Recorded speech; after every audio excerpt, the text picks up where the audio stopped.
Hi, I'm here with Father KT on the floor of the National Catholic Youth Conference at the beautiful booth for the National Black Catholic Congress. Welcome, Father. Well, thank you. Thank you for having me. Now, you're a parish priest. Tell me about the two parishes where you serve. Yes, I'm a diocesan priest for the Archdiocese of Indianapolis, and I have two parishes, Holy Angels and St. Rita, the two predominantly black parishes in the city. It's a very beautiful city, but in addition to your busy duties as a parish priest of two parishes, you also support this organization, the National Black Catholic Congress. Tell us about the Congress. Yes.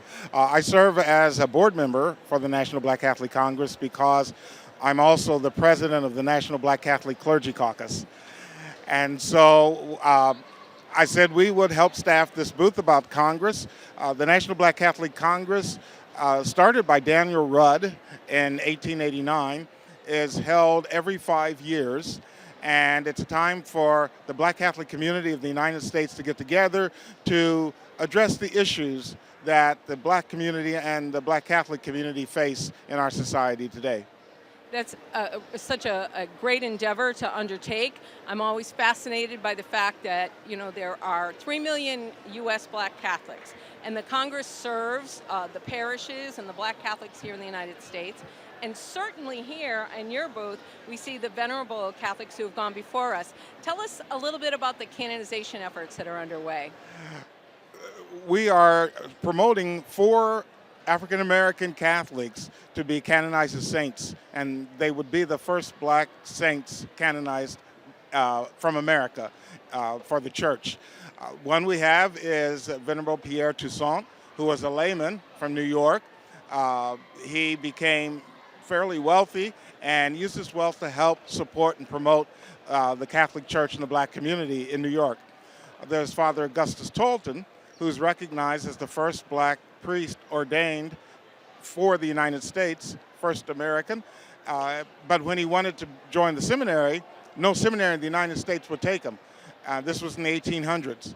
And so he had to go to Rome to get his seminary training, and he had to be ordained in Rome. Then Rome sent him back to the United States. Then we have Mother Mary Lang, who founded one of the orders of religious women for black women because, again, in her time, no religious order would take black women. And so she founded the Oblate Sisters of Providence in Baltimore. And then Venerable Henriette DeLille, who did the same thing in New Orleans, founded a religious order for black women in New Orleans, the Sisters of the Blessed Sacrament, again, because at the time, no other order would take black women in for religious life. All interesting stories and certainly reflective of the American spirit at that time, pushing through and doing what you needed to get done under some enormous adversity that they all underwent. Tell us why the Congress is so important to you as a member of the Catholic Church, Black Catholic clergy. Well, as a matter of fact, what you just said is one of the reasons why Congress is so important. We need to get our story out there. A lot of Black Catholic history, just like Black history, has been lost or forgotten, and people don't know our contributions to the church in this country. And so part of the reason for Congress is to keep our story alive and get our story out there. Another purpose of the Congress is to help support efforts in the Black Catholic community. Right now, the Congress has what's called the Daniel Rudd Fund, named after the founder of the first Congress. And that fund gives grants to parishes, schools, and organizations that work in the Black Catholic community to help keep their ministries going. And so those would be two of the important pieces to why Congress exists.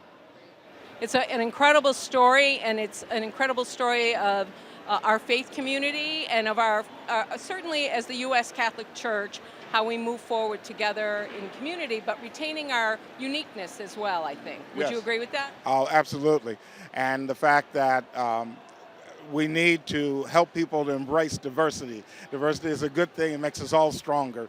And we don't want anybody to be kind of shoved aside or left out. And that's why we do what we do. That's an amazing outlook to have. Tell me, how you would see this playing out during this Jubilee Year of Mercy. Well, this would be a good opportunity for people to move past whatever racial difficulties they may have. As we can tell with things that are going on around the country today, racial issues still are a challenge for us to overcome as a country and as a church. And a year of mercy will give us a good opportunity to do what we can to kind of overcome the racial challenges, racial issues our country's facing these days. Thanks so much, Father KT. We appreciate your time. You're Oh, just a delight. Thank you're you. welcome. Now back to the rest of This Is the Day.